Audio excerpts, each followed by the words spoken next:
Bom dia, boa tarde, boa noite. Geraldo aqui. Esse é o segundo episódio de 2022 do Chutando a Escada. E hoje a gente conversou com o professor Elias Jabbour. O Elias é professor da Faculdade de Ciências Econômicas da UERJ e é autor de China, o Socialismo do Século XXI, da editora Boitempo.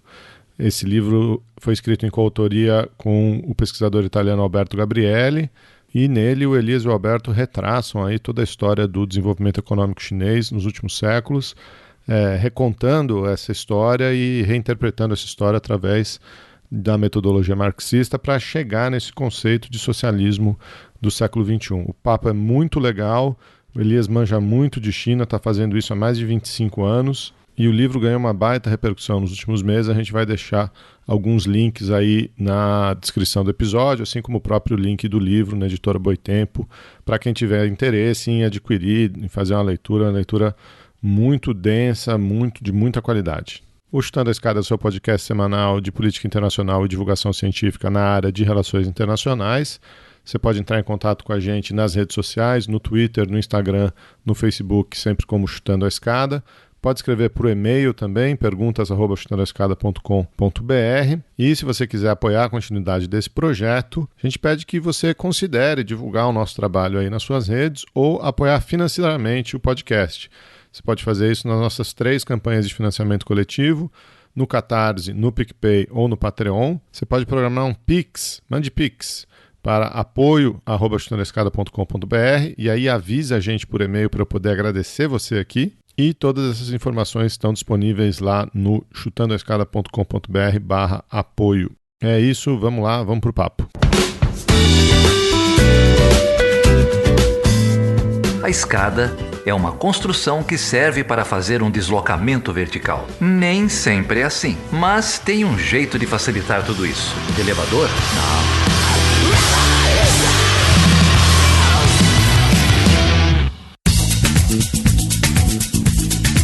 Então, Carol, estamos aqui recebendo o Elias Jabbour. Elias é professor dos programas de pós-graduação em Ciência Econômica lá da UERJ, Universidade Estadual do Rio de Janeiro. É um exímio conhecedor de China, publicou mais de 6 livros sobre o assunto e a gente, em particular, veio conversar sobre o último livro que ele publicou em parceria com Alberto Gabrielli, China, o Socialismo do Século XXI, publicado pela Boitempo. Elias, prazer receber você aqui, cara. Obrigado por topar bater esse papo com a gente. Você sabe que eu topei bater papo por causa do nome do podcast, né? O Chutando Escada. Adoro. Tem um livro Chutando Escada do Hadi Chang, né? Que todo mundo já ouviu falar e tem que ser lido, né? Mas o podcast com o nome desse é interessante, né? Ou seja, é gente inteligente que está por trás disso, né? Então, na hora eu falei, não, vamos lá, ué. Tô muito feliz de estar aqui com vocês e acho que vai ser um bom bate-papo. Valeu. Bom, Elias, prazer te receber, obrigada.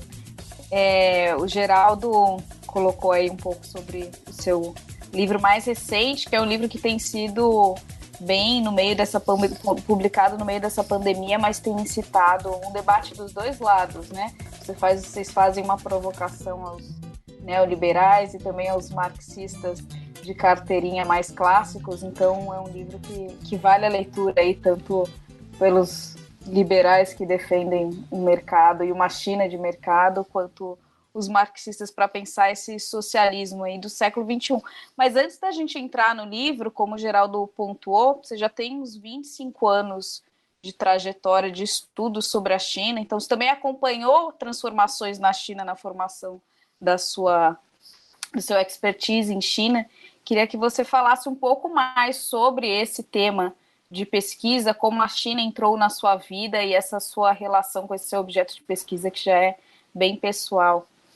Então, 25 anos, pessoal, quer dizer, eu não tenho 70 anos de idade, não tenho 60, eu só tenho 46, tá? É que desde a minha iniciação científica na universidade eu estudo essa questão da China e eu conto 25 anos a partir do momento em que eu tive um artigo aprovado para o encontro de iniciação científica em geografia da USP, em 96, né?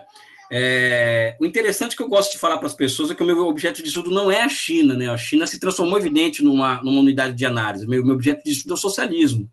Eu sempre tive uma particularidade que aliás eu percebo que o meu filho também tem um pouco, que eu sou muito inquieto desde muito criança, né? Do ponto de vista intelectual, principalmente, né?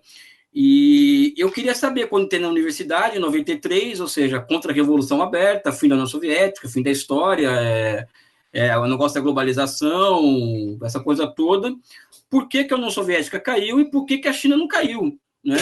E a pergunta que acaba aqui me movendo o tempo inteiro que eu sempre fui muito desconfiado dessa coisa de utopia, sabe, de coisa meio zen, sabe? Eu sempre gostei muito de ciência, de fato, né? Se o socialismo ele é uma alternativa factível do ponto de vista societal, ou seja, o socialismo ele é possível. Ou seja, é possível organizar economicamente uma sociedade de princípios socialistas, por exemplo. Ou seja, a minha vida ela tem sido, Carolina e Geraldo, a busca pela resposta a essa questão fundamental. Né? Então, há 25 anos eu tento compreender o que é o socialismo, qual a forma histórica que o socialismo se apresenta diante de nós hoje, se existe socialismo, enfim, todas essas questões que envolvem o socialismo, e evidentemente que a China, como uma experiência que advoga o socialismo, ou seja, não é eu que falo que ela é socialista, são eles mesmos que se dizem socialistas e defendem esse caminho para eles, né? Como que é isso mesmo, né? Ou seja, como que se dá essa experiência? Então, a China acabou se transformando em um objeto de análise na minha vida, e eu vou te falar uma coisa que me orgulha muito, ou seja, eu estudo a China desde quando não era moda, né? Hoje prolifera-se, por exemplo, analistas sobre a China, assim, que eu tenho vergonha alheia de quando eu vejo eles falando, assim, não que eu sou melhor que eles, nada disso. Tem muita gente brilhante que começou a estudar agora a China.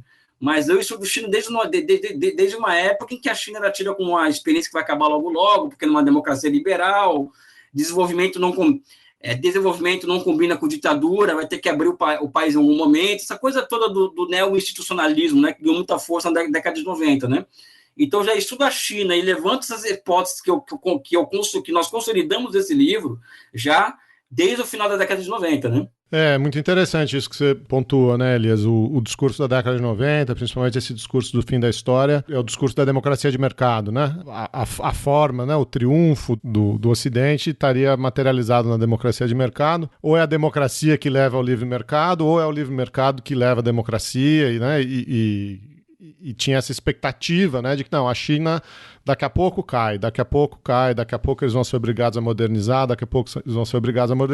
principalmente depois dos anos 2000, né? Não sei se você tem alguma leitura diferente, mas vários analistas marcam a entrada da China na OMC como esse grande boom aí da primeira década do século XXI. O país continuou crescendo a taxas astronômicas, está aí hoje como a primeira ou a segunda potência do mundo, depende exatamente que tipo de critério você quer usar, né? Mas também é muito interessante isso que você coloca, né? Que o seu objeto é o socialismo. Essa pergunta que você faz, se é possível organizar a sociedade de uma forma socialista hoje, é uma pergunta que muita gente não tem resposta, né? Eu queria começar por aí, até para a gente definir um pouco esses conceitos, né? O que você está... Você mesmo diz, não, a China se diz socialista, né? Então, o que é esse socialismo que a China propaga? E se você concorda com essa caracterização, o que você está definindo como socialismo? O que ele se diferencia tradicionalmente das categorias históricas que a gente tem desse debate, né? Das categorias mais tradicionais desse debate? Eu vou contar uma história para vocês que é um pouco a história recente da minha agenda de pesquisa. Veio a crise de 2008 e a China dá uma resposta categórica àquela crise, né? Então, não sei se vocês se lembram, né? A China ela colocou um pacote fiscal em execução de 600 bilhões de dólares. Isso aí, qualquer país pode fazer isso. O pacote fiscal não é nenhuma novidade, né? Para enfrentar a crise. Mas o que eu vi foi o quê? 96 conglomerados empresariais estatais, ou seja, 96 conglomerados do princípio ativo da Petrobras, executando milhares de projetos de forma simultânea, com cerca de 30 bancos de desenvolvimento de longo prazo, ou seja, bancos do princípio ativo do BNDES. Quando falo princípio ativo, falando que é princípio ativo, mas é de diferente tamanho, criando moeda para execução desses milhares de projetos.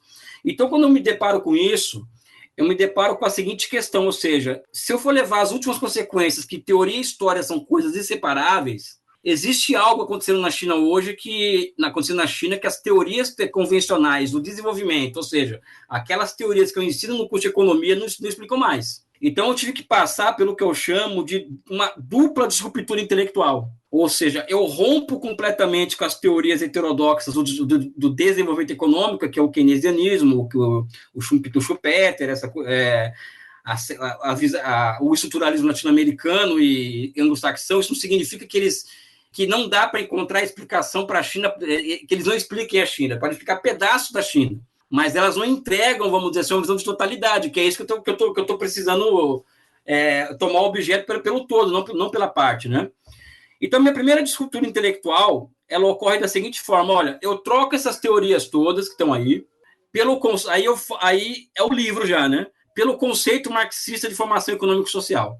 Então, eu vou lá e observo que, a partir de 78, a China inaugura uma nova espécie de formação econômico-social, que eu dei o nome de socialismo de mercado, eu e o Alberto Gabrielli, que hoje eu tenho dúvida se é esse nome mesmo, mas é uma nova formação econômico-social.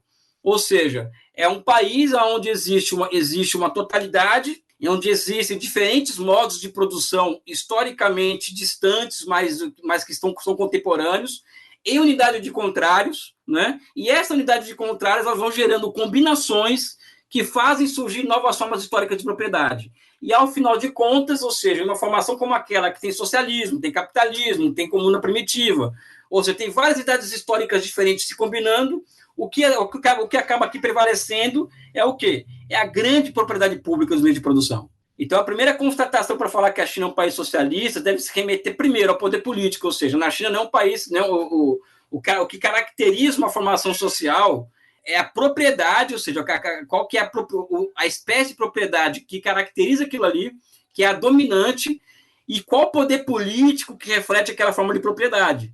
Então, a China não é uma democracia liberal, não é um país capitalista, justamente por quê?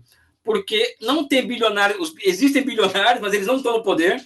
Muito pelo contrário, na China o capital ele é completamente subsumido ao Estado, como tem se provado ultimamente, as big techs, as fintechs sendo enquadradas na China, os algoritmos sendo estatizados, e a grande propriedade pública, ela é o quê? Ela é o núcleo da economia chinesa.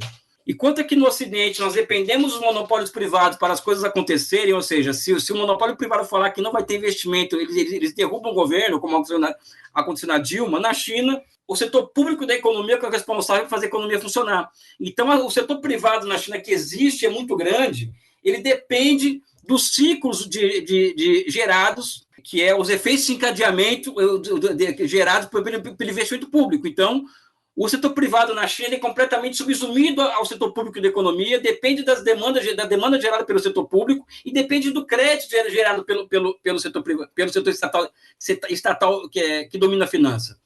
Isso é capitalismo? Não é capitalismo. Isso é um socialismo que está na tua cabeça quando a gente nasce? Também não é. Também não é. Mas ela é uma forma. Qual que é a questão que me leva, vamos dizer assim, à minha segunda disruptura intelectual e que me leva a definição do socialismo, né? Porque eu sou muito fã de Hegel, né? E o Hegel ele dizia assim, o Marx se apropria disso, que o conceito se manifesta no movimento real. Isso é uma resposta a visões de checklist sobre o socialismo. Então, o socialismo é A, B, é propriedade privada, é abolição da propriedade privada, é B. Sabe aquele checklist que as pessoas têm na cabeça do que é socialismo? Então, o livro ele causa um choque, esse livro causa um primeiro choque por causa disso, porque nós estamos rompendo, eu e o Alberto, com 5 gerações de comunistas que trabalham com checklist com relação ao socialismo.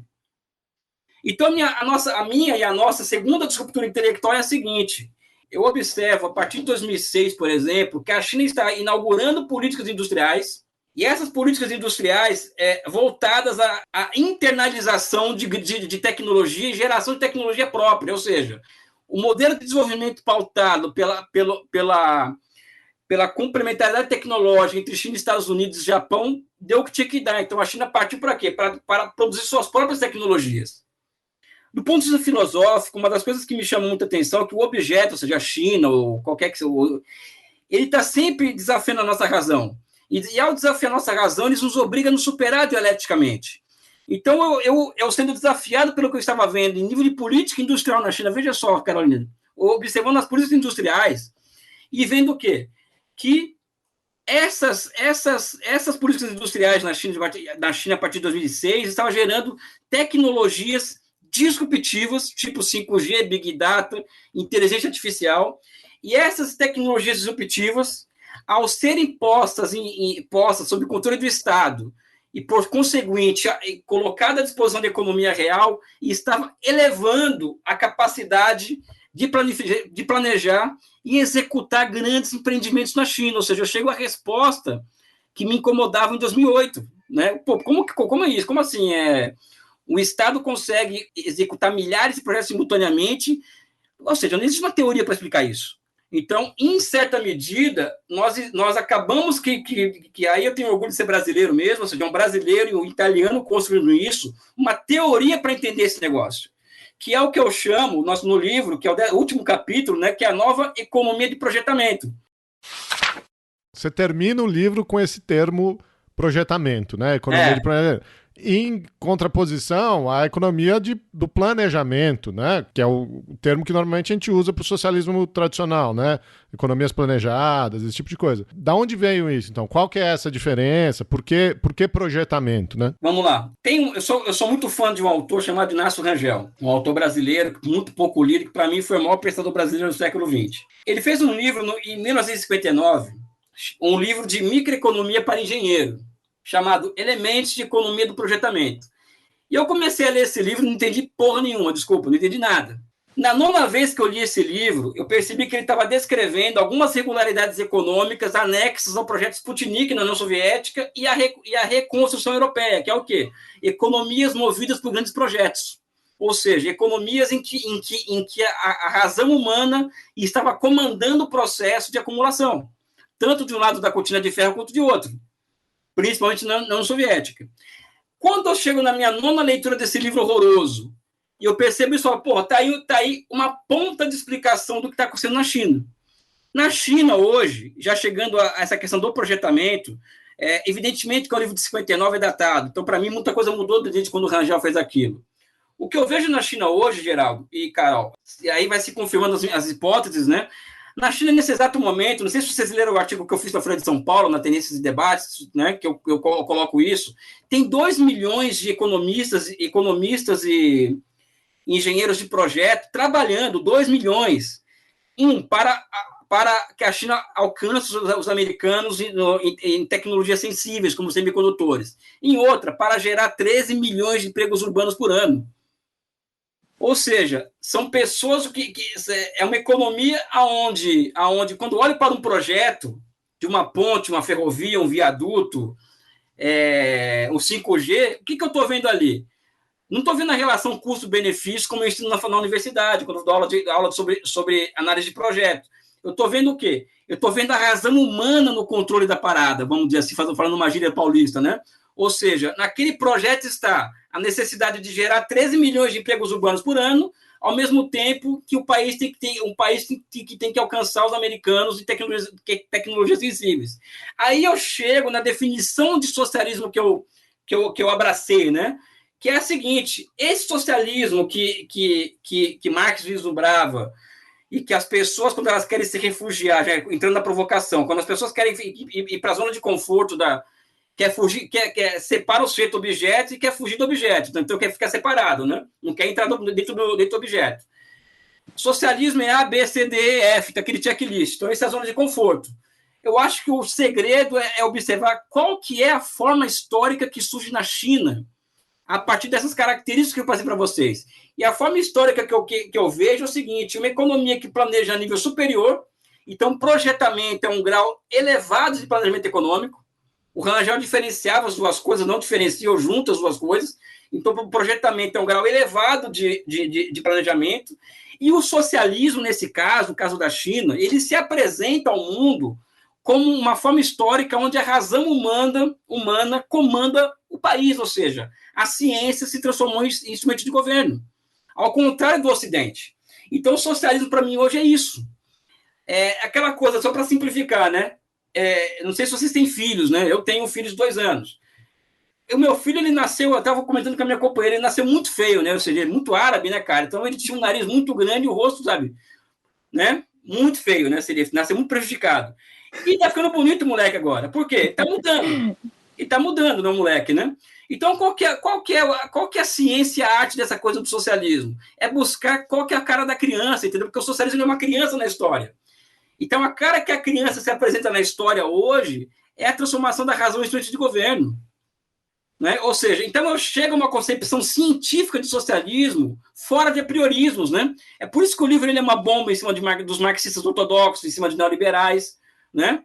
Porque nós chegamos com essa, entre aspas, novidade. Né? Mas assumindo, vamos dizer assim, olha, nós não entendemos nada daquilo, então vamos pegar alguns conceitos marxistas e reconstruir esses conceitos, que é a lei do valor, formação econômica e social, modo de produção, ou seja, o livro ele é uma heresia do começo ao fim, né?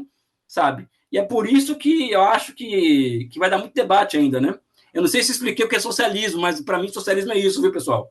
No caso da China, sobretudo, né? Ou esse socialismo do século XXI. Porque, assim, né, vendo suas falas também anteriores, você vai contrapor a essa leitura de que, na verdade, a gente não tem mais socialismo na China, mas tem uma China capitalista, né? Ou é uma economia capitalista, enfim.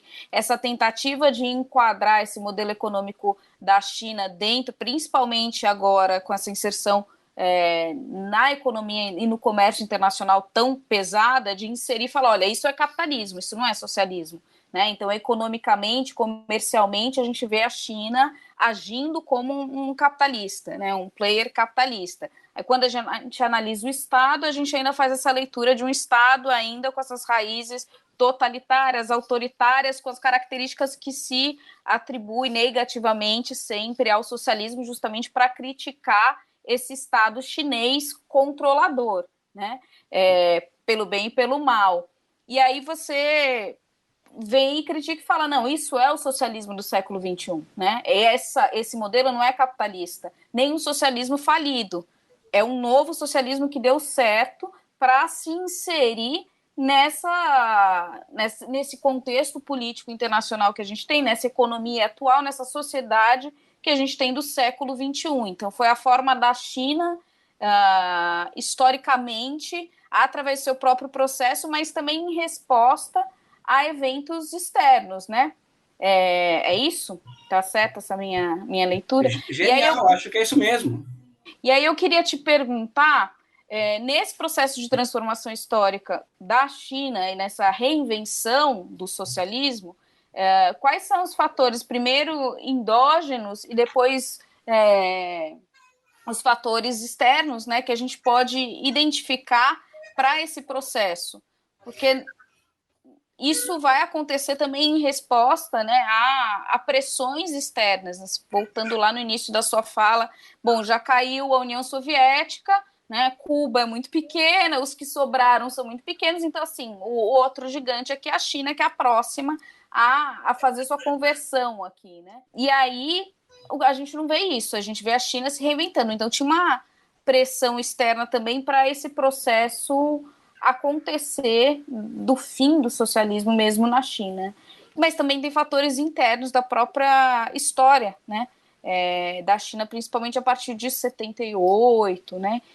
Então eu queria que você puder quebrar essas duas para explicar essa reinvenção do socialismo a partir de questões internas, quais são esses processos históricos internos e depois como a gente pode dialogá-los com o cenário internacional. Então, pode continuar com as heresias, né? O que acontece? Eu vou contar uma história para vocês aqui, tá? Eu, quando cheguei na Itália para escrever o livro, assim, com o Alberto Gabrielli, a gente foi comer uma pizza, né? Na Itália, comer pizza, né? Uma redundância, né? E nós chegamos a um acordo, né? Nós estávamos nos comunicando por Skype, enfim, várias formas durante anos, né? Só nos conhecemos em 2019. Ele falou assim, olha, a ideia nossa é colocar todas as loucuras nossas para dentro desse livro. Não deixar nada de fora. Essa foi a ideia dele. Eu falei, tá bom, estamos dentro, né? Então é isso.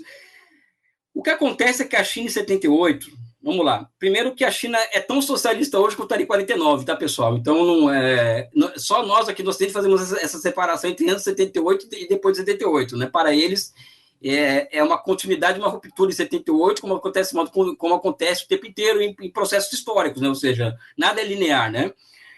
Mas o que acontece em 78 é o seguinte, o socialismo real, aquele soviético, aquele modelo soviético, que é um modelo de estado de exceção, é um socialismo, um modelo de guerra, que se transformou em um modelo de socialismo na cabeça das pessoas, aquilo ali é uma coisa à parte, aquilo ali é um estado de exceção, né? Não é um... Enfim, é uma outra discussão essa. Mostrou sinais de esgotamento na década de 70. Por quê? Porque são clones fordistas, né? Então, na medida que o fordismo foi entrando em decadência no mundo, as dinâmicas, as economias socialistas também foram entrando em um processo de decadência. E a União Soviética foi demonstrando incapacidade política de dar respostas aos desafios, principalmente relacionados ao de produtividade do trabalho. Tá? Então, esse é um ponto que os chineses percebiam também, porque eles também eram vítimas desse mesmo processo. Então, o que acontece em 78? Em 78, o Deng Xiaoping ele percebe o seguinte: olha, o Mao Tse-tung ele usou os camponeses pobres para fazer a revolução. Tá? E eu percebo o seguinte: existem aqui na agricultura chinesa recursos ociosos. Ou seja, tem terra ociosa, as pessoas querem plantar para ganhar dinheiro. Então, quero usar essa energia do camponês médio chinês, que faz comércio há 2.500 anos, para construir um país moderno, a partir de reformas rurais, ou seja, permitir que o camponês ele faça comércio com excedente de produção, ele entrega a parte para o Estado abastecer as cidades, e o resto ele vai vender no mercado. Isso, do ponto de vista histórico, Carolina e Geraldo, é o seguinte: olha a heresia aí. Eu e o Alberto chegamos à conclusão de que o socialismo chinês, em 78, olha só, ele se reinventa através de instituições de mercado. Falar isso numa roda de marxista raiz né? Ou seja, o socialismo acaba se reinventando através de instituições de mercado que levam a China a se reencontrar com o seu passado milenar mercantil virtuoso, gerando o crescimento econômico virtuoso a partir de 78. Ou seja, a China passa a ter um socialismo orientado ao mercado, ou seja, a China ela passa, primeiro, a fazer parte do mundo capitalista, a ser receptora de investimentos estrangeiros diretos, porque ela sabia que era a única forma dela alcançar, de ter acesso a tecnologias para que alcance os países capitalistas, porque o socialismo ele só vai demonstrar superioridade em relação ao capitalismo quando ele tiver produtividade do trabalho maior que no capitalismo. Sem isso não existe socialismo possível.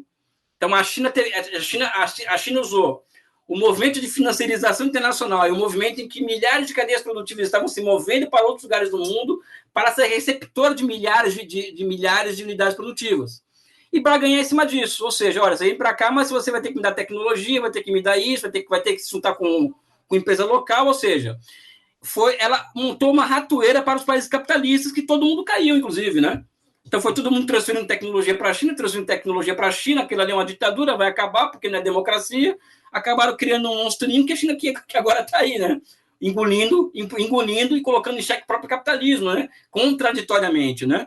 Então, eu vejo isso, ou seja, um país que se reencontra, um socialismo que se reencontra através de instituições de mercado, e um país que aproveita uma onda internacional de financiarização e de mudança de base territorial de milhares de cadeias produtivas para receber essas cadeias produtivas, né? E utilizar disso para o seu projeto nacional modernizador. Aí tem as outras partes, que por a recomposição do setor estatal da economia, que é a década de 90, que tem a formação do sistema financeiro público, tudo isso aí que o livro conta, né? Essa história até vir a inaugurar isso que nós chamamos de uma nova economia de projetamento, ou seja, são ondas de inovações institucionais que vão levando o país a aumentar o grau e a capacidade do Estado em intervir naquela realidade, né? E um partido comunista que não é brincadeira, ou seja, um partido comunista que tem uma capacidade de flexibilidade muito grande, né? De mudar ao longo do tempo muito grande. Aqui no Ocidente muda-se os partidos no poder, mas não muda a política. Na China não. Na China não muda o partido, mas a política muda o tempo inteiro na China. E eu sinto muito, pessoal, se você não entrar dentro do objeto, você vai abraçar Hannah Arendt, entendeu? Vai achar que tudo é totalitarismo, não sei o quê, que Hitler e Stalin é a mesma coisa e tal. Enfim, eu acho que o processo é mais profundo, é mais complexo do que essas simples explicações que nós vemos por aí de capitalismo. A pior de todas é o capitalismo de Estado, né? Ou seja, o pleonasmo, né? Porque o capitalismo é uma criação estatal, a moeda é uma criação estatal, os mercados são criações estatais, ou seja, enfim, é muito terraplanismo em português, claro, desculpe, né? O Chutando a Escada conta com apoio financeiro dos seus ouvintes. Para saber mais, acesse chutandoaescada.com.br/apoio.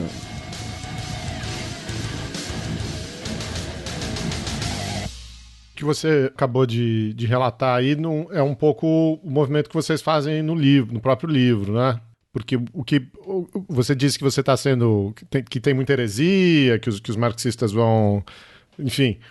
Mas o que me parece é que você pode estar sendo herege com tudo em relação a Marx, menos com o método, né? Porque o que me parece é que você reconta, você usa os instrumentos, né? Usa o marxismo como um instrumento e não com as conclusões. Então, você está realmente examinando, né, essas formas econômicas e sociais do socialismo, como ele se desenvolveu na China, para chegar a conclusões diferentes do que o Marx chegou lá no século XIX, para chegar a conclusões diferentes do que o Lenin chegou no começo do século XX, etc. Se a gente vai chamar isso de socialismo ou de socialismo de mercado, isso é um detalhe, mas me parece que é esse o movimento, né? Fazer uma análise histórica séria e aí encontrar exatamente as variações, né? O que foi diferente. Isso vai me levar a uma pergunta daqui a pouco, mas o que eu achei curioso, se você me permite fazer uma brincadeira, você estava falando com a história do seu filho, que seu filho nasceu... Seu filho é árabe, eu também sou árabe, tenho descendência árabe, não é isso? Nasceu meio feio, depois foi ficando mais bonito. Nasceu muito feio, cara, muito feio. Gente, mas todo bebê nasce feio. Não, cara, mas o meu era uns 15, cara, mas vamos lá. A hora que você começou a contar essa história, a minha cabeça foi aonde? Ele tá falando de árabe que nasceu feio, ficou bonito é porque ficou rico, né? Essa coisa do estereótipo do árabe, do comerciante que vai, faz a rica, vira rico, não sei o quê.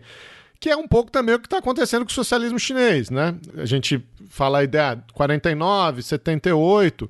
Mas essa economia do projetamento que você está descrevendo não seria possível em 49, ou se você quiser fazer uma forçação de barra, pensar no grande salto, nas reformas agrícolas do Mao, pode até ser que tivesse um projetamento ali que deu muito errado, né? Também não seria possível em 78, foi ser possível nos anos 2000 por causa de toda essa acumulação, né, de capital, de tecnologia, de know-how, etc. E aí eu chego na minha pergunta, que é, o que é mais importante nessa história? Você está falando de um socialismo do século XXI na China, ou você está falando do socialismo chinês? É mais importante que é socialista, ou é mais importante que é chinês? A variável, é possível esse modelo em outro lugar que não com as condições históricas da China? É só uma pergunta fácil, né? Falei que eu vim para o lugar certo, né? Fácil que eu falo, é uma ironia evidente, né? Só pergunta difícil. Existe aquela história do nosso amigo Marx que a anatomia do macaco, se você quiser compreender, você vai compreender a anatomia humana, né? Ou seja, o que está lá na frente mostra para o restante como o caminho a seguir, né? Então, a Inglaterra, por exemplo, ela faz a Revolução Industrial. E a Alemanha, por exemplo, vem depois e ela, com os bancos de desenvolvimento, ela faz ela percorre em 10 anos o que a Inglaterra demorou 100 para fazer. Porque ela já tinha Inglaterra como... E daí a origem do Chutando a Escada, que o termo ficou popularizado com o Chang, mas o termo é do List, lá no... Exatamente, eu não sabia que era do List não, sabe? Mas é uma interessante saber disso. Então, a Inglaterra era humano que o macaco que foram lá ver e perseguir. A China é a mesma coisa. Eu acho que a China ela é hoje não somente o socialismo do século XXI, mas é a engenharia social mais avançada do tempo presente. Engenharia social, quando eu falo política, eu falo social, eu falo econômico, eu pego toda essa totalidade que envolve uma sociedade, e se eu transformar isso em uma engenharia, eu vou chegar em algo muito avançado, e para mim esse avançado é a China. Não é a Suécia, não é a Alemanha, não é os Estados Unidos, para mim é a China, na minha opinião particular. Tá? Lotada de contradições, lotada de problemas, até porque a contradição morre o processo. Então, eu não estou aqui para advogar o reino do céu na Terra. Mas a China ela é a experiência mais avançada de construção societal que tem no mundo hoje. Agora, no Brasil não vai ser a mesma coisa.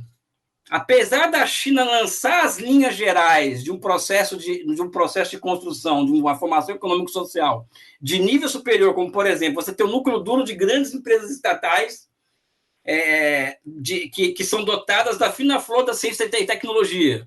Você tem um sistema financeiro público, vamos dizer assim, criando moeda para essas empresas estatais executarem grandes projetos. Isso acaba se transformando em quase que uma lei objetiva da formação social. Da mesma forma, por exemplo, que eu chego e acho que a superação da incerteza keynesiana, que a incerteza que move o capitalismo, né? O empresário privado vai investir ou não, isso mexe taxa de juros, câmbio, mexe com tudo. Essa superação a China consegue proceder quando coloca como núcleo da sua economia a grande empresa pública. Então, eles superam, vamos dizer assim, a incerteza keynesiana. Isso é um capitalismo muito estranho, né? Cá entre nós, né? Além do mais, existe algo que nós chamamos assim, na economia de destruição criativa jupiteriana, não é? A China, quando coloca esses 2 milhões de pessoas para gerarem 13 milhões de empregos urbanos por ano, pessoal, o custo do processo de urbanização todo mundo sabe, né? Eles colocam 13 milhões de pessoas nas cidades todo ano. E tem que gerar emprego para essas pessoas, tem que ter casa, tem que ter esgoto, tem que ter tudo para essas pessoas a cada ano.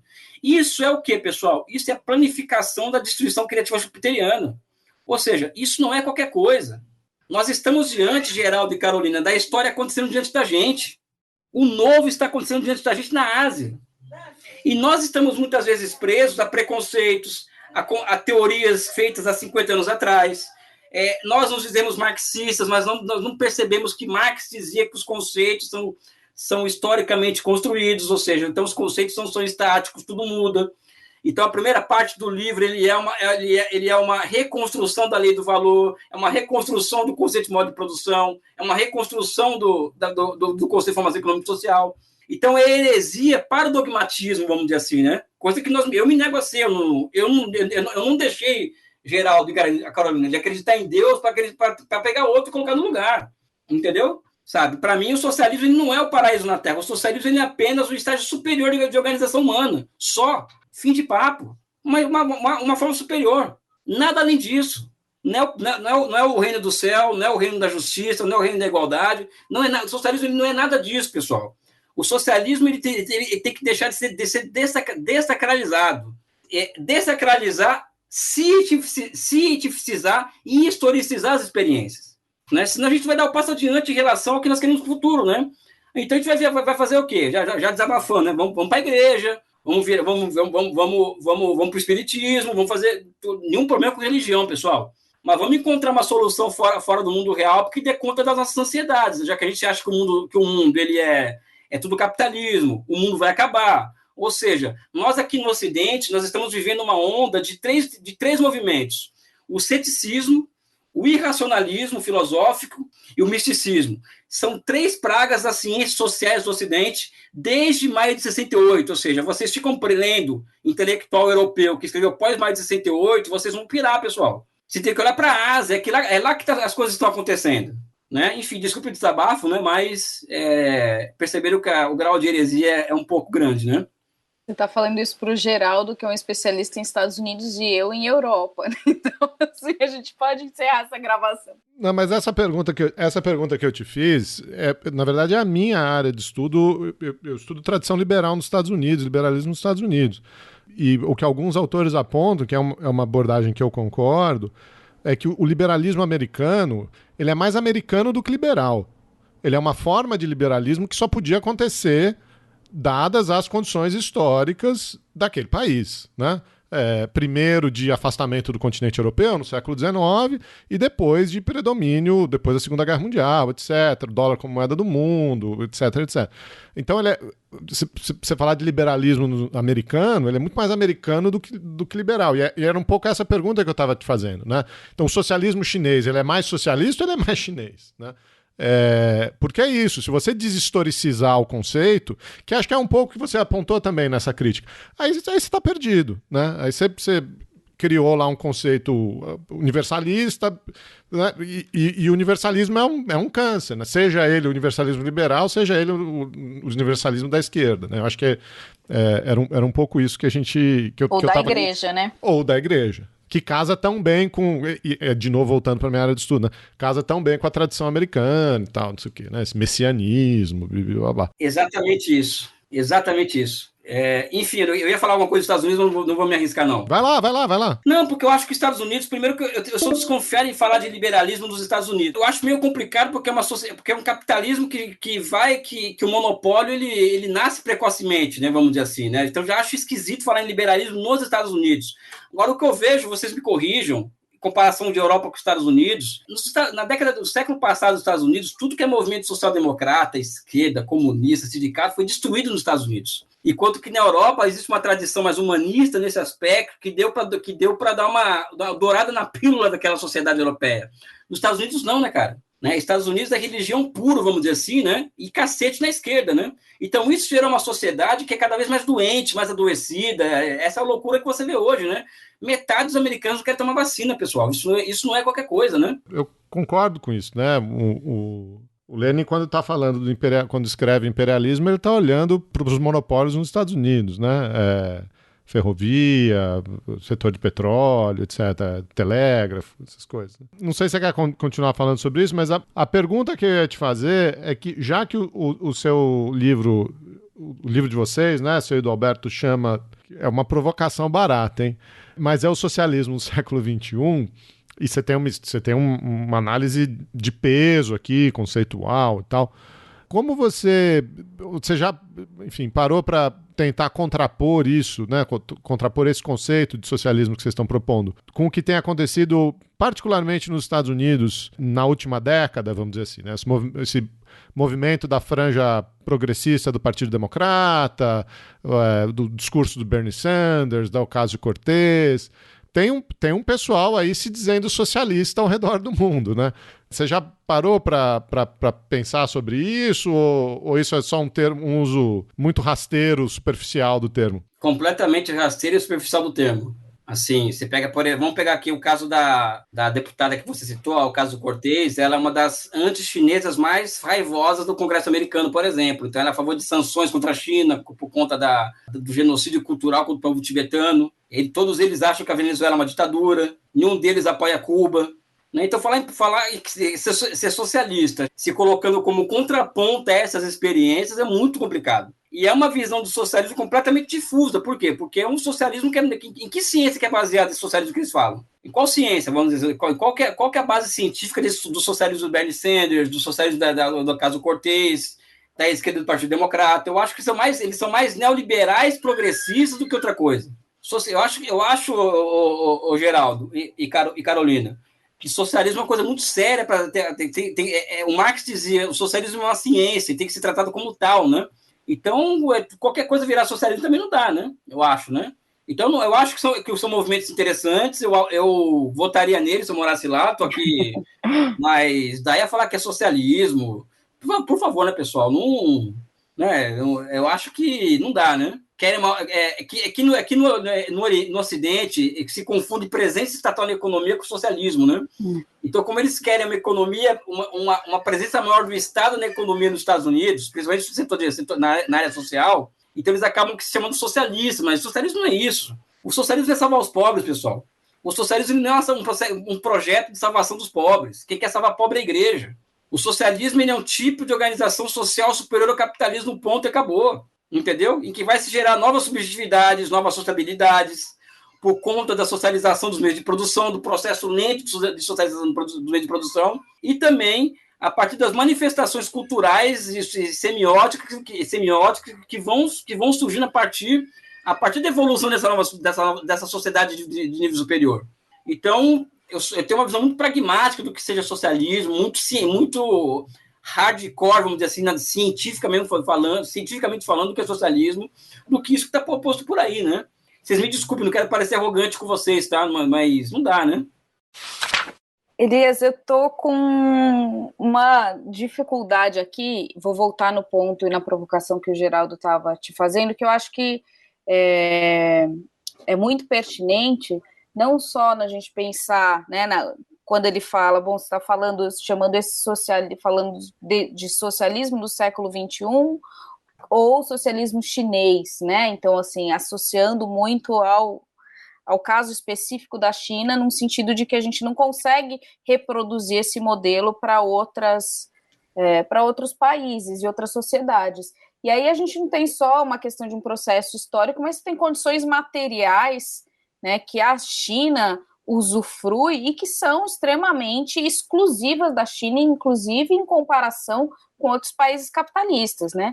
Em termos de população, em termos de território, em termos de alianças, né? Questões militares. Então, assim, a gente não consegue pensar nenhum outro país, talvez a União Soviética, mas que em termos populacionais também fica muito atrás, que consiga ali, ou na região, que consiga se aproximar dessas condições materiais que a China vai dispor para poder viver esse socialismo do século XXI, né? Então é muito...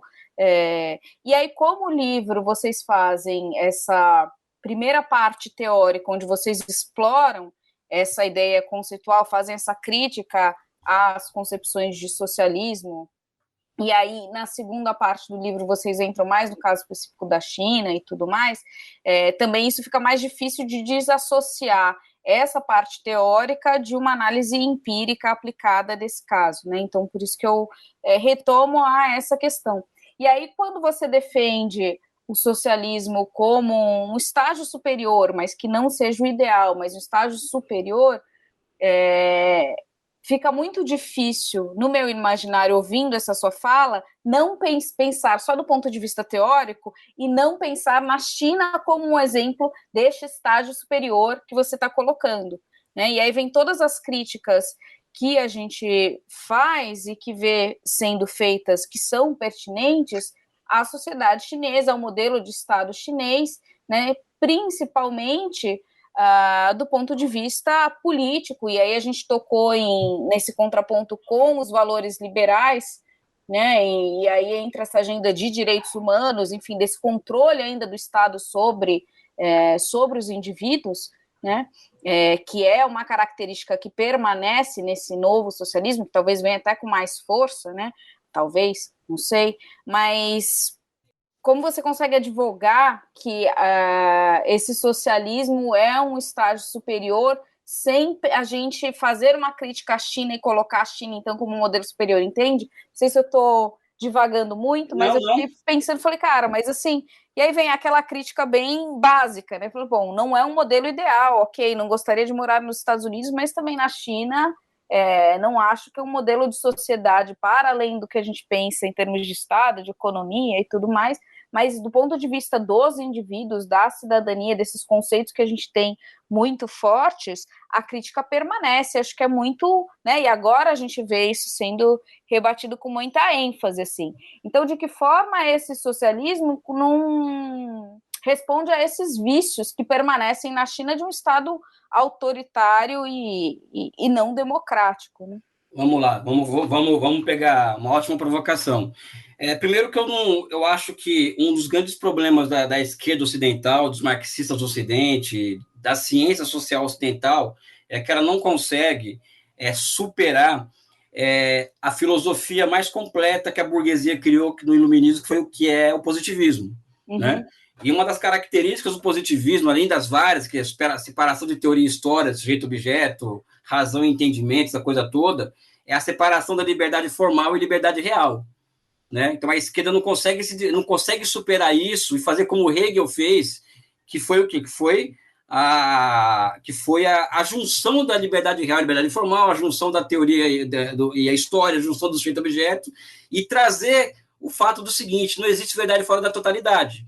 Então, a primeira crítica que eu faço é que para quem faz esse tipo de crítica à China, essas pessoas, esses cientistas, estão muito presos a uma concepção de liberdade que é pré-Hegel, né? Eu vou dar um exemplo para você aqui.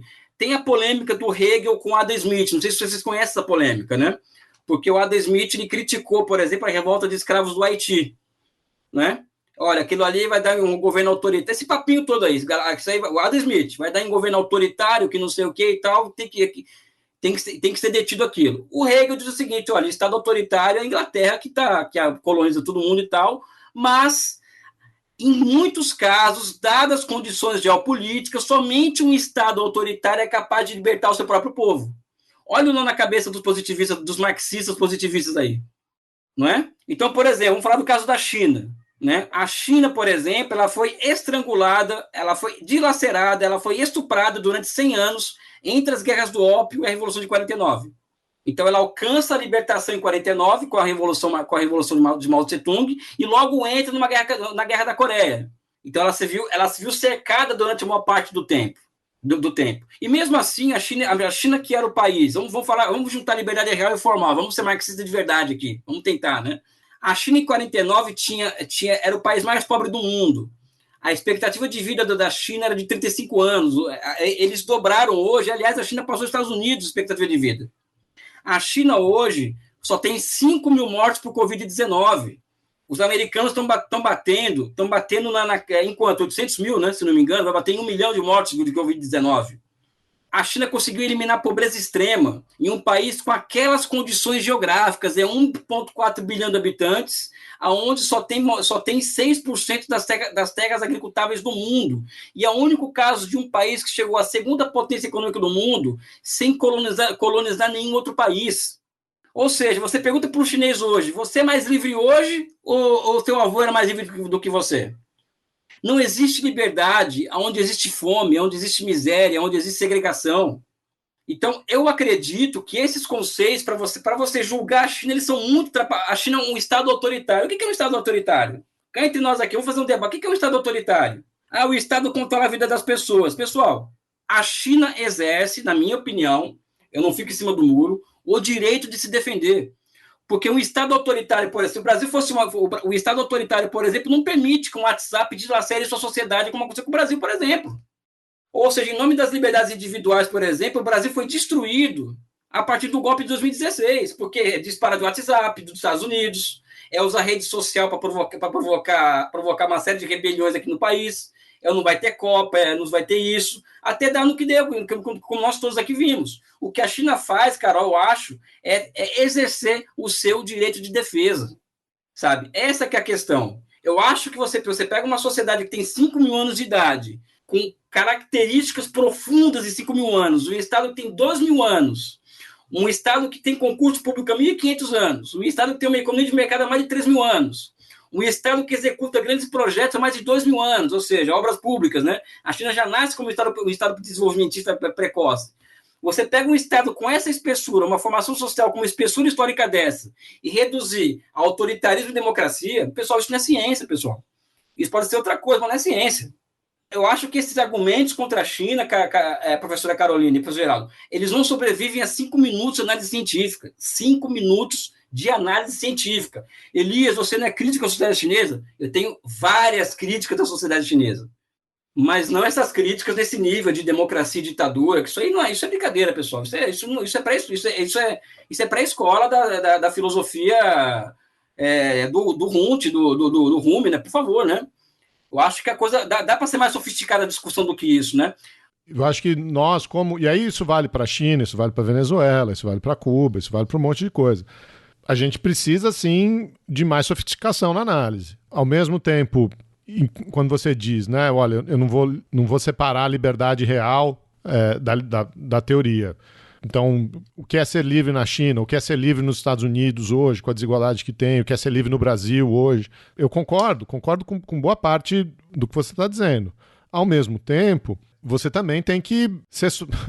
O termo talvez não seja esse, né? Você ser sofisticado, mas ao mesmo tempo você também tem que ver os elementos que tensionam essa conversa, né? Então, por exemplo, a China é autoritária, não é democracia, é totalitarismo. Bom, a China é um Estado que mantém boa parte da sua população sobre controle de vir, né? Se você pega mantém minorias étnicas, né? O caso dos iorgues e tal, sobre um controle bastante restrito, né? Isso também tem que ser... Eu acho que a gente tem que conseguir levantar esses argumentos com calma e tranquilidade, né? Não é o que a gente estava falando da igreja agora há pouco, né? Não é louvar tudo que a China faz, ou também criticar tudo que a China faz, né? Mas a gente tem que ser capaz, nós como esquerda, né? E aí, aqui num campo amplo, temos também ser capazes de apontar tensões nos modelos que nós estamos analisando. Eu acho que, primeiro, que existem tensões sociais na China nada pequenas. Aliás, o livro aponta isso. tensões de desigualdade social na China, desigualdade territorial na China. Existe uma questão ambiental na China explosiva na China. E isso tudo é levantado por nós. Existe uma questão ambiental posta e uma questão de desigualdade social explosiva na China. E que, para mim, não combina com o socialismo, inclusive. É por isso que eu falo que é uma excelência embrionária, em fase de teste, que é a criança que está nascendo. Ou seja, você vê que as críticas que nós fazemos é crítica concreta. Nós apresentamos números chocantes contra a China também nesse livro. Esse é o ponto. Agora, a questão do controle...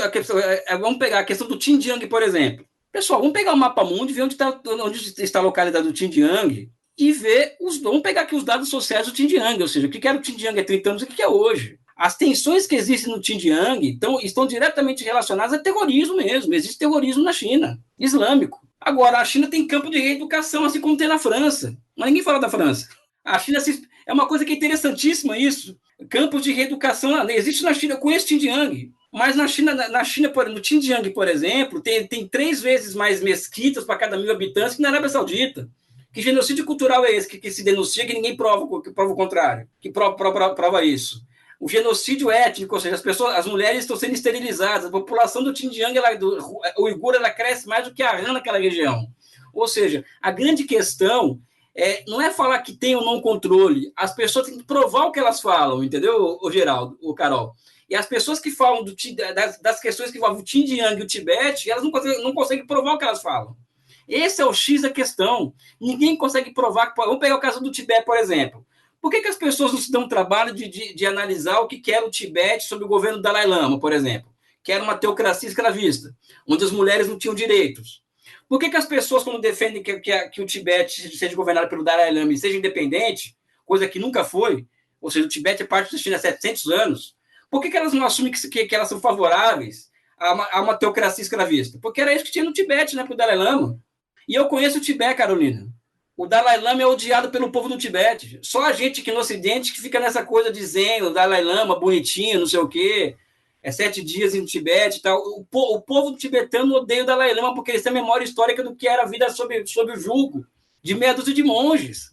Ou seja, eu falo de uma coisa que eu conheço, eu estive no Tibete, por exemplo. Então eu tenho minhas críticas à China, não são pequenas. As minhas críticas. As minhas críticas não passam por essas críticas que você vê no Ocidente. É muito pobre, pessoal. Essa questão do Xinjiang, aliás, é uma madeira de piroca dos chineses. A questão do Tibete é uma madeira de piroca, sabe? Vamos fazer uma crítica construtiva. Pô, a questão ambiental, que eles não sabem o que fazer com aquilo. Uma explosão social, ou seja, o rico na China concentra 20% da renda nacional. Isso é um absurdo. Vamos fazer uma crítica desse nível. Agora, Xinjiang, vamos parar com uma madeira de piroca, vamos analisar as coisas com mais profundidade. Eu sei que o papel de vocês é ser advogado do diabo mesmo, né? Senão vira monólogo isso aqui, né? Não é só isso também, Elias. Acho que você está falando de uma posição de especialista na China, né? De quem foi à China, de quem tem trabalho de campo, de quem tem contatos. Enfim, não sei se a mamadeira de piroca é exatamente a melhor metáfora. Desculpe, pessoal. O Xinjiang é uma madeira de piroca, assim, sabe? Hong Kong, sabe? Por favor, pessoal. Não vou, assim, eu acho que não só fazendo o papel de advogado do diabo, mas assim, né, você não explorou isso muito na sua fala ainda, talvez você possa fazer isso um pouco mais. Você pontuou, né, a questão ambiental, a questão da concentração de renda. Então, assim, existem muitas críticas para se fazer e a gente não deve ficar enaltecendo também a China quanto, né, porque já que a gente se contrapõe ao modelo capitalista, então a solução é a China e essa é a sociedade, e todas as críticas que se faz a partir desse olhar capitalista, desse olhar nosso ocidental, elas não valem na China. A gente precisa olhar a partir do olhar chinês, esse relativismo, né, para essa crítica, ele é importante, mas acho que as variáveis que a gente usa para julgar, e aí não academicamente, né, mas eu estou falando politicamente em termos de sociedade mesmo, a gente olha a partir dos nossos valores, né? Não, de novo, não academicamente, mas essa crítica política que se faz ao modelo chinês, ela tem validade quando o que se usa são variáveis que importam para a nossa sociedade, por exemplo,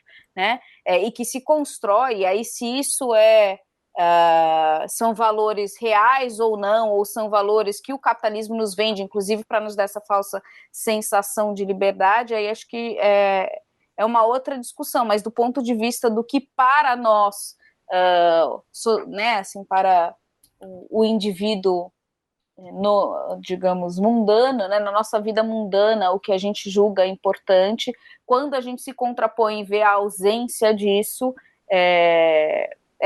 ou, né, uma outra forma de se vivenciar essas coisas que nos são muito caras, acho que essa crítica, de certa forma, é válida, mas, como você colocou, precisa ser analisado e não entrar no esquema mamadeira de piroca. Aí sim, né, nesse sentido de não ir atrás do fake news, nem do meme bolsonarista, entende? Mas acho não, que e nem da esquerda. E nem da esquerda. Mas aí a questão que eu queria te fazer é para explorar um pouco mais essas contradições desse próprio sistema, né? Porque o que você pontuou aí, rapidamente, a questão ambiental de um crescimento econômico que não é sustentável, apesar da China ter uma política de mudanças climáticas, de mitigação ambiciosa, e vir com metas e tudo mais, mas na prática o que a gente vê é que os números indicam que a China não está indo na direção, né, de todas essas políticas que estão sendo implantadas ou não está tendo resultado. Ao contrário, a tendência a China já é, né, uma das maiores emissoras e que isso tenha um impacto cada vez maior nas questões climáticas, não só punindo a China, mas punindo o planeta como um todo. Então, assim como o modelo americano de sociedade, de consumo, foi um dos fatores importantes e é ainda, né, no atual contexto, para a gente não falar da Revolução Industrial, pelo aquecimento global e pelo problema das mudanças climáticas, dessa crise climática, né, que é de importância vital para o planeta como um todo, a China hoje está ocupando esse lugar também dos Estados Unidos, né? E aí você mencionou a questão da concentração de renda, que também é uma característica assim, muito profunda da sociedade americana, não só do capitalismo. E aí vem isso, né? O capitalismo americano, sobretudo, é um capitalismo definido pela concentração de renda. Então, assim, mesmo que a gente fale de um socialismo do século XXI, esse socialismo tem vícios de um capitalismo americano, né? E aí queria que você explorasse um pouco mais, assim, de que forma isso se apresenta, por que isso se apresenta, já que não é capitalismo, por que ele gera os mesmos problemas que a gente vê na sociedade mais antagônica que a gente pode contrapor aí, que é a americana. Então, primeiro, são dois pontos aí, né? Primeiro, uma coisa que eu sou muito cobrado, de forma muito injusta, ser crítico da China. Você tem que ser crítico, né? Só que, às vezes, as pessoas que falam para ser crítico da China é aquelas que fecham os olhos para as guerras coloniais, como houve na Líbia, na Síria, no Iraque, no Afeganistão, ou seja, muito do que se diz de que, olha, Elias, você tem que ser crítico, tá? É basicamente o olhar do colonizador sobre o diferente e o exótico, que é a China hoje. A China é diferente e o exótico. Então, o colonizador ele quer que as pessoas ocupadas com aquela realidade tenham uma visão crítica àquela realidade, que é basicamente uma visão do exótico e do diferente. É como se eu fosse um idiota, vamos dizer assim, que não fosse um cara que tivesse... que trabalha como ideia de desenvolvimento. Veja bem, o conceito de desenvolvimento para mim é muito claro. O processo de desenvolvimento é o processo de um salto de um ponto de desequilíbrio para outro ponto de desequilíbrio. Então, a China só cresce há 40 anos consecutivos porque ela gera milhares de desequilíbrios ao mesmo tempo que ela gera capacidade de superação desses desequilíbrios. Senão ela não crescia. Entendeu? Então, por exemplo, a China concentra muita renda, só que ela tem os elementos institucionais, essa é a diferença do capitalismo americano, os elementos institucionais ao alcance do Estado e do Partido Comunista para enfrentar essa questão. Que é o que está acontecendo agora. Na China, hoje, existe um ciclo de inovações institucionais que está gerando mudança nos esquemas de propriedade do país. Que ao mudar os esquemas de propriedade, você torna a propriedade pública, e se você expandir a propriedade pública, a tendência da desigualdade é cair, como está caindo na China ao longo dos últimos 10 anos. A desigualdade. Mas existe um elemento da desigualdade que pouca gente fala também, que é o quê? Existem diferentes produtividades de trabalho regionais, ou seja, a China é um país que tem quase 6 milhões de camponeses. Então, dá para colocar um trabalhador de alta produtividade de Xangai e tirar a média em cima do camponês que produz ele para sua sobrevivência lá no interior de Qinghai, por exemplo. Então, existem variáveis científicas a ser colocadas. Quando se fala de desigualdade, tem que ser levado em consideração. Mas o olhar do colonizador é essa, tem que ser crítico. Por quê? Porque aquilo ali é o diferente e o exótico. Né? A questão ambiental, Carolina, só uma coisinha só. Eu vou te contrapor com o seguinte: os dados dizem o contrário. O contrário. A China é o país que... Você pegar os investimentos que a China faz em energia limpa, por exemplo, ela investe sozinha mais do que os Estados Unidos e a Europa em energia limpa. E ela tem metas de redução de... Ela vai chegar a um pico de emissão em 2030 e chegar a zero em 2060. E até agora, dos países do mundo que assinou aquele tratado, que eu não sei, não me lembro qual, é o único país, é dado científico, na minha opinião, que está cumprindo com as metas estabelecidas. Tanto é que a China teve uma crise energética agora, por quê? Porque ela não liberou a produção de carvão por conta das metas climáticas. Então, o que diferencia esse socialismo do século XXI, cheio de problemas, como você sabe muito bem, é que a China contém elementos superestruturais capazes de enfrentar esse problema. Nos Estados Unidos, por exemplo, tem um senador está barrando todo o projeto do Bidenomics, né, aquele projeto de cidades inteligentes, investimentos em meio ambiente. Um senador. Na China isso não acontece. Porque na China não tem lobby de carvão, não tem lobby de petróleo agindo na Câmara dos Deputados. Um deputado na China fica o tempo inteiro da base, somente 15 dias por ano em Pequim. Ou seja, existem muitas críticas. Por quê? Porque a contradição move o processo, Carolina. Então, se não houver contradição na China, para mim, ou seja, na minha cabeça é tão claro que a contradição move o processo que isso já tá no meu pensamento. Por exemplo, trabalhadores chineses. A China é o país que faz mais greve no mundo. Faz mais greve. Qual que é o resultado disso daí? O resultado disso é que os salários na China crescem acima da produtividade, acima da inflação há mais de 10 anos. Isso são os dados da OIT. Não é dados do Elias, isso. Ou seja, olha como a contradição vai movendo o processo. O cara era camponês rebelde, foi para a cidade, virou um rebelde agitador fabril, e ao fazer greve está tendo ganhos salariais, vamos dizer assim, que acima da produtividade do trabalho. Enquanto que para a China seria muito cômodo manter uma taxa de desemprego de 10% a 15% para manter salário baixo. E eles mantêm uma taxa de desemprego de 4% a 5%, ou seja, isso que é o socialismo, na minha opinião, a ciência no comando do negócio. É problemático? Tem um monte de problema? Lógico que tem, até porque a China tem capitalismo ali dentro também. Ou seja, os modos de produção estão ali interagindo em unidade de contrários. Então vai ter problema, vai ter alienação, vai ter fetiche também. Tudo isso que você vê no capitalismo, você vê na China. Mas você vê também, por um outro lado, veja a questão da sociabilidade. A China, o Partido Comunista conseguiu mobilizar 480 mil voluntários para ir enfrentar a morte em Wuhan. No Ocidente, democrático, bonito, belo, não sei o quê, liberdade de ir e vir, a gente não consegue juntar voluntário para 20 pessoas para enfrentar um problema, de forma voluntária. A China colocou 480 mil pessoas de saúde voluntárias do Partido Comunista para enfrentar a morte em Wuhan. Ou seja, existe um novo tipo de subjetividade que surge na China também. E o enfrentamento à crise do Covid-19 demonstrou isso daí.